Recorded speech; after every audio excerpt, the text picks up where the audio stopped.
Hey again, Guardians. Bungie released again today an update to what we can anticipate for ability upgrades for our Light 3.0 classes. And I'm sure there's some other interesting tidbits hiding in here as well that we're going to have some fun reading about today. So let's dive on in.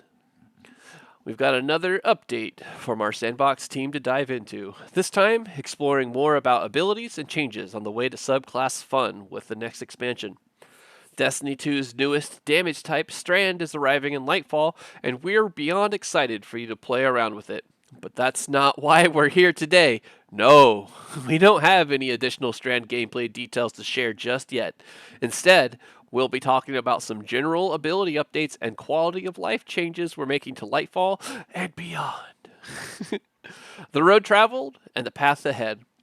With the release of Arc 3.0 alongside Season of Plunder, we completed moving all three light subclasses to the Subclass 3.0 system. These updated subclasses allow players more customization and build crafting capabilities than ever before. Hey, let me know what y'all think about the build crafting options that are available now with Light 3.0. I've been having a ton of fun. There's a couple other content creators that have just gone ham making build videos. I plan on releasing some in the future here. But yeah, I kind of want to know how everyone's feeling about 3.0 right now. And then, hell, let's find out more how you're feeling after the rest of what we read here. Now that all the 3.0 subclasses are out in the wild, we have some tuning to some tuning work to do on the various systems connected to the subclasses. One such system is our core character stats. Ugh. How many of you always get to like 99 on a stat and you're like, God, where do I find the piece of gear to get me to that 100, that sweet, crisp 100? The amount of ability regeneration that the discipline, strength, and class ability specific stats provide has been meaningfully touched since the launch of Shadowkeep. Has it really been that long since stats got looked at? Since then, across aspects, fragments, exotic armor, armor mods, and weapon perks, there are a variety of ways to have powerful abilities with very high uptime.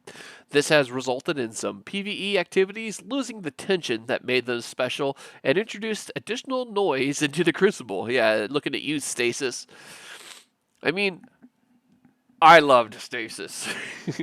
Moving forward, our goal with ability uptime in both PvE and PvP is to get back to roughly where we were when the 30th anniversary pack launched in December 2021. We're making some changes to the ability energy economy in Lightfall and subsequent seasons to correct ability uptime, while still rewarding players for investing in build crafting and fine-tuning their guardian into the perfect monster slaying machine. Yeah, the anniversary pack felt pretty good in the sandbox at that point. That makes sense to get back to there. For Lightfall, we are making the following change, focused on passive cooldown gains. Rescaled the efficacy of discipline, strength, and each class ability stat on grenade, melee, and class ability regeneration rates. In general, the regeneration provided by a tier 10 stat is now roughly equivalent to a tier 8 in the previous system. Each stat tier now provides a more consistent gain and cooldown reduction rather than spiking heavily at lower tiers. Destiny 2 is a game about space magic, and your abilities will always be central to your combat loop. Good. I'm glad that they're maintaining this identity. I know a lot of people were like, oh, but the gunplay! Get us back to the gunplay! It's like, yes, the guns are fantastic. They're phenomenal, but this is important. It's all, the website, it's all about the space magic, man. It's all about that fantasy. While this change looks like a lot on paper, we believe the build crafting improvements coming in Lightfall will more than open up to make up for it. As a quick example, your legendary armor now has 3 specific mod slots, up from 2, that can fit a wide variety of mods that are no longer restricted by elemental affinity. I know we've all been wanting that change to take place for a long time, so that'll be nice. I won't have to go in, change and pay currency to change the element anymore, or just change and hold multiple pieces of armor. Starting in Lightfall, you'll be able to run all the following ability energy generating mods at the same time. Oh, and more freely be able to socket multiple copies of each. Bomber, Outreach, triple Bomber? Shut up. Outreach, Impact Induction, Utility Kickstart, Melee Kickstart, Grenade Kickstart, Invigoration, Insulation, Innervation, hands-on, ashes to assets, also very handy, and dynamo. Additionally, armor mod energy costs have been reduced across the board. This is going to be crazy for build crafting in LightFall if everything's cheap to socket. And artifact mods no longer need to be slotted into your armor. I forgot about that. They announced that previously. This is going to be nice. On the artifact, you can just toggle which artifacts need to be enabled, and then they're available to you, giving you more space to build craft to your heart's content. In fact, so much is changing and being added in Lightfall that we expect players will find unique combinations of mods and perks that we didn't anticipate. Yeah. If that doesn't say we didn't playtest everything, I don't know what else does. But I mean, yeah, it's going to be crazy for a while. Crucible Bros are going to be mad, I'm sure. In the coming seasons, we'll continue to tune the greater ability energy economy along with updates to specific ability potency to make them feel more powerful. In Lightfall, we'll also be adjusting the base cooldowns of some grenade, melee, and class abilities. We'll provide more detailed information in the patch notes when Lightfall goes live. As a preview, with Lightfall, we are reverting the base cooldown change to the dodge class ability that was implemented in Hotfix 36305, as we feel that their cooldown under the new stat scaling system is in a good place. Marksman dodge base cooldown reduced from 34 seconds to 29 seconds, and Gambler's dodge cooldown reduced from 46 to 38. Oh boy, those dodgy hunters. When in Rome, with the 30th anniversary release in December 2021, we split super regeneration times into separate tiers based on the damage potential of each super, with roaming supers generally having longer cooldowns than one-off supers. While we still believe that a gradient of cooldown times based on each super's potency is healthier for the game, we also recognize that roaming supers have taken a back seat in PvE content, particularly at higher difficulties where neutral game options have grown more capable of clearing groups of enemies with subclass 3.0 keywords. We are working to address this problem, and we don't have a full suite of changes ready just yet. As a first step, in Lightfall, we are increasing the maximum number of orbs of power that roaming supers can generate from 5 to 7. Cool. And reducing the number of orbs that burst supers create from 7 to 5. We believe this split more cleanly reinforces the gameplay role of these types of supers, and still provides space for burst supers to shine in combat. With future releases, we plan to do a larger tuning pass to balance roaming super performance and higher tier content. So roaming supers now increase the maximum numbers of orbs of power that can be created via defeating targets from 5 to 7. And one-off burst supers have decreased the maximum number of orbs of power that can be created via defeating targets from 7 to 5. And a note here, the orb generation from Well of Radiance, Ward of Dawn, and both Shadow Shot variants is unchanged. That's a little too bad. I'd like to see Ward of Dawn and Well get a little more orb love. We are also making a change to the only 3 supers in our longest cooldown tier, reducing their base cooldown by 1 tier. So Hammer of Soul, Daybreak, and Spectral Blades has a base cooldown from 10:25 to 9:16. Crazy. Not that crazy, I guess. Minute and Minute and 9 seconds reduction. We'd also like to take this opportunity to detail a few ability-specific tuning changes coming with Lightfall.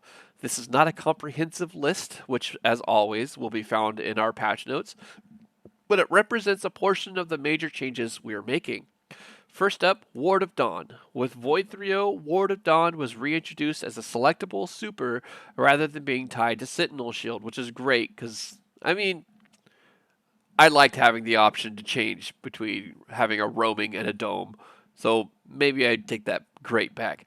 As we've introduced more objective game modes into the Crucible with Zone Control, Iron Banner Fortress, and Zone Capture Trials, it's become clear that Ward of Dawn is overperforming.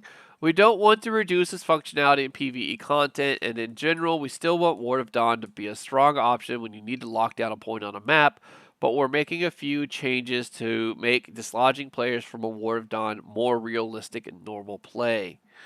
Ward of Dawn maximum health reduced. Ugh. I don't think this is necessary. Damage dealt to the Ward of Dawn by PvE combatants. See, that's what would be more meaningful.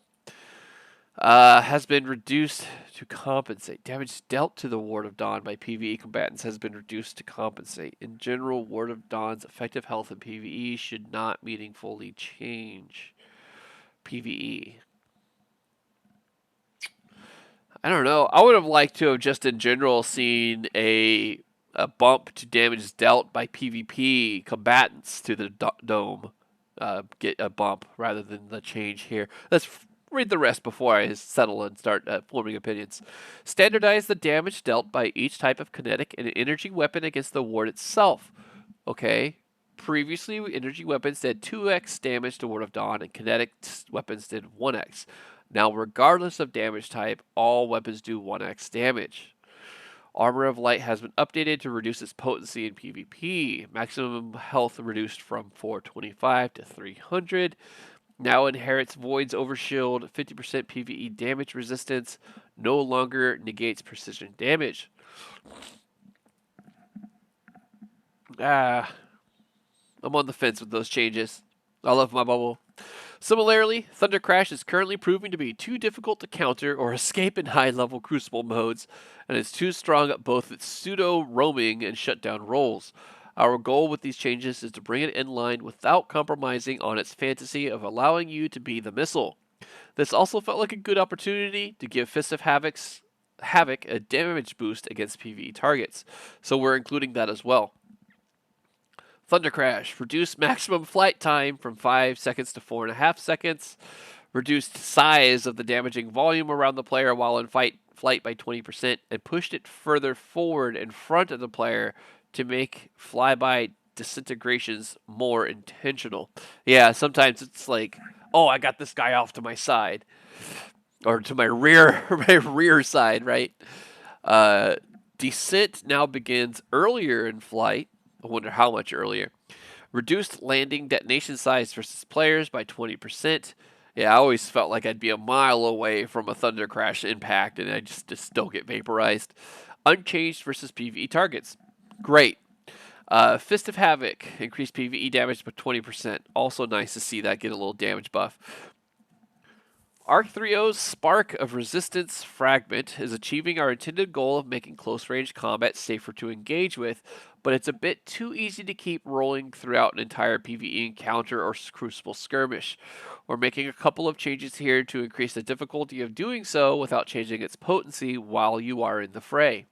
Spark of Resistance, this was like, absolutely you must have this fragment on when you're doing the Arc Warlock, when you're doing their little uppercut. Spark of Resistance. Increased nearby enemy count requirement for activation from 2 to 3. I didn't know it was only 2. That's funny. Reduced linger time after you're no longer surrounded from 4 seconds to 2 seconds. That's rough. That's a rough change.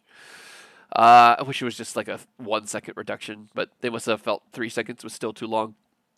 With Solar 3.0, the increased daybreak duration provided by Dawnblade's Attunement of Flame Path was removed, which has left Daybreak in a lackluster place. With Lightfall, in addition to the cooldown reduction detailed above, we are reducing its attack cost and increasing its damage output against PvE targets. Super energy cost reduced from 10 to 6.5% per swing, and an increase of PvE damage by 25%. Very cool. Phoenix Dive has also struggled to find a solid role in most gameplay styles, and is too difficult to justify picking over Healing or Empowering Rift. So we're making a suite of changes to increase its viability across game modes, including a base cooldown reduction. Phoenix Dive, base cooldown reduced from 82 seconds to 55 seconds. While Heat Rises is active, Phoenix Dive's restoration duration increased from 1 second to 3. While Daybreak is active, Phoenix Dive's cooldown significantly reduced, allowing for rapid reactivations. While Daybreak is active, Phoenix Dive's detonation maximum damage increased from 80 to 220. That's handy for supers. That'll be cool. I'll want to play with that. Crash Test Guardians. Pretty soon, Guardians are getting a little sturdier. Starting in Lightfall, physics collision damage will no longer be lethal to Guardians. Fall damage will still be lethal when Lightfall launches, but we plan to also make that non-lethal in a mid-season update. You'll still take damage from a physics collision, but it will generally leave you at 1 HP instead of outright splattering you. We hope you'll take this newfound freedom and run with it. We found it's more fun to hurl ourselves headlong into danger without worrying about what's in our way. We are guardians, after all. I love Spire, the big slide at the beginning of the dungeon, and you just slide, your momentum carries you, you just splat against the floor, or maybe you do make it out of the slide, get the jump, you still hit a wall. Having physics collisions do only 1 HP reduction, or reduce you to 1 HP will be nice. New tools in the arsenal. As part of our build crafting enhancements in LightFall, we'll be adding some new fragments to the Light subclasses and updating a handful of fragments on Solar and Void to tie into the new subclass pickups. Void breaches and fire sprites. I wonder if they'll adjust some vernacular on other ones. Pardon me.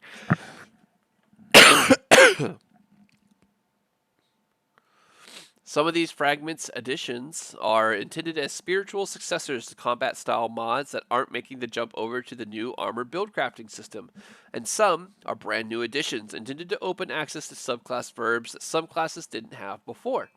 Here are the details. For Arc, we have Spark of Instinct, a new fragment. When critically wounded, taking damage from nearby enemies emits a burst of damaging arc energy that jolts targets. I wonder if you could stack that with a mod that does something like that already. I forget its name right now. Spark of Haste. You have greatly increased resilience, recovery, and mobility while sprinting. That's going to be cool on the Juggernaut. Solar Fire Sprite. New. Fire sprites are created by a suite of new and existing solar fragments and grant grenade energy on pickup. Ember of Mercy. New. When you revive an ally, you and other nearby allies gain restoration. Picking up a fire sprite grants restoration. That's going to be very cool. Ember of Resolve. New. Solar grenade final blows cure you. That's nice. Ember of Tempering now creates a fire sprite on solar weapon kills while active, in addition to its original effects. Ember of Combustion now creates a fire sprite on solar super defeats, in addition to its original effects. And Ember of Searing now creates a fire sprite when defeating scorched targets, in addition to its original effects. Oh, that's going to be cool. Void Breach. New. Void breaches are created by a selection of new and existing void fragments and grant class ability energy on pickup. Echo of Cessation. New. Finisher final blows create a burst of void damage that causes nearby enemies to become volatile. Defeating volatile targets creates a void breach. Finisher final blows. Okay. Creates a burst of void damage that causes nearby enemies to become volatile. That's cool. Echo of Vigilance. New.